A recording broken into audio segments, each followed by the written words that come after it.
So I'll be doing the palpations of his forearm elbow, starting with the biceps, which is right here, triceps on the opposite side, coming into his cubital fossa, then his brachioradialis, which is right here, his pronator teres, which crosses over, his flexor carpi radialis, his palmaris longus in the middle, and then his flexor carpi ulnaris, which is on the pinky side.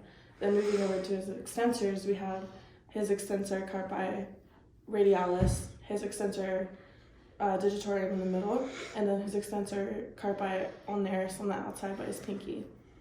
Then we would move into the bony, which would be his radius and ulnaris, and then obviously his, I'm sorry, I'm getting my word, it's late, his radius and ulna bone, and then his humerus up here, obviously. And then, sorry, can you come sideways? Here we have the lateral epicondyle, and then the medial epicondyle on this side. Then we would move into some ranges of motion. So if you come sit here on the edge of this table, as you feel at the end, I'm going to have them go into extension of the elbow and flexion of the elbow. Then supination coming out, and then pronation coming in, palm down. There's only a couple because there's not many ranges of motion. And then we're going to go to special tests. So starting with the valgus test, you can do this both straight arm, and you want to do it both straight and a little bit of a bent elbow. You're going to be stretching the UCL by giving a stretch from lateral to medial. So I'm going to support his wrist and press in on the elbow here, and then for the varus, moving on the inside, pushing out, stretching his RCL. Then, while he's also here, I'm going to do the hook test, which is looking for the bicep tendon. So I'm going to have him start flex a little bit, and I'm going to hook in the bicep tendon and have him extend.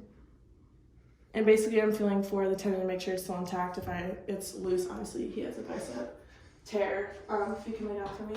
Actually, sorry, one more thing. I'm going to look for the tennis elbow, lateral. So what I'm going to do is hold both the lateral and medial epicondyle, and this is both the lateral and medial test. Basically just flexing and extending his arm, and if he has any pain, then that would be indicative of one of those pathologies. Lay back, back please. That way. For the posterior lateral rotary test, I'm gonna have him with his palm up and eventually be moving it into palm down while giving an axial force and a valgus force. So all of this combined will look something like this. So axial, valgus, and then supination. And that is a special test.